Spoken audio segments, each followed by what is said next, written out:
Sino ba ang ating creator? Ang Ama ba? Ang Anak ba? O ang banal na Espiritu? Sinabi ng ibang tao na ang Ama lang ang creator. Sinabi naman ng iba na ang Anak lang ang creator. Ngunit mga kapatid, ang totoo, ang Ama ay creator, ang Anak ay creator, at ang banal na Espiritu ay creator din. May proofs po tayo mga kapatid sa bagay na yan. Unang-una, God the Father is our creator. Kung mabasahin nyo sa Acts chapter 14 verse 15, sinabi dito, "Mga Ginoo, huwag ninyong gawin iyan. Mga tao rin kami tulad ninyo. Ipinangaral namin sa inyo ang magandang balita upang talikuran ninyo ang mga walang kabuluhang bagay na yan at manumbalik kayo sa Diyos na buhay na lumikha ng langit, lupa, dagat at lahat ng naroroon." Makikita ninyo mga kapatid sa verse na ito na ang Ama ang tagapaglikha ng lahat. Pangalawa, God the Son is our creator. May verse ba tayo? Yes. Hebrews chapter 1 verse 10 sinabi ng Ama sa Anak na, "Panginoon, nang pasimula nilikha mo ang sanlibutan at ang mga kamay mo ang siyang gumawa ng kalangitan." Ang Anak pala ang gumawa ng sanlibutan at kalangitan. Kasama ng Ama ang Anak sa paggawan sa buong mundo, mga kapatid. Pero, ang Ama ba talaga ang nagsabi sa verse na iyan tungo sa kanyang Anak? Yes, mga kapatid. Kung babasahin mo sa Hebrews chapter 1 verse 4 down to verse 9, makikita mo na ang mga quotations na iyan ay sinabi ng Ama tungo sa kanyang Anak. Sinabi nga sa verse 6, "At nang isusugo na ng Diyos ang kanyang panganay na anak sa sanlibutan, ay sinabi niya, dapat siyang sambahin ng lahat ng mga anghel ng Diyos." Sinabi ng Ama na dapat sambahin ang kanyang anak sa lahat ng mga anghel ng Diyos. At kung babasahin mo ang verse 8, ito ang mababasa mo. "Ngunit tungkol sa anak, sinabi niya, ang iyong trono, O Diyos, ay magpakailan paman. Ikaw ay magharing may katarungan." Tungkol sa anak, sinabi ng Ama, ang iyong trono, O Diyos, ay magpakailan paman. Mga kapatid, Diyos pala ang anak.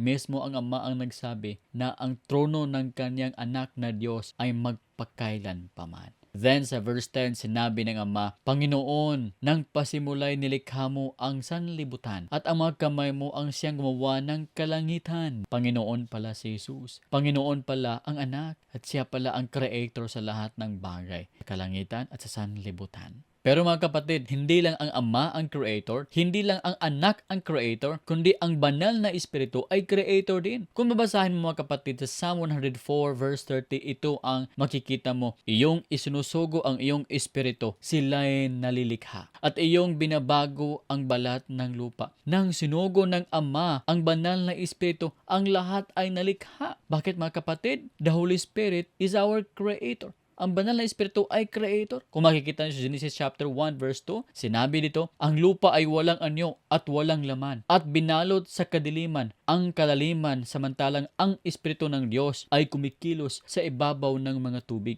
Ang banal na Espiritu mga kapatid ay kumikilos sa ibabaw ng mga tubig. Ano ba ang nangyari nang kumikilos ang banal na Espiritu sa ibabaw ng tubig? Na-create ang lahat ng bagay sa mundo.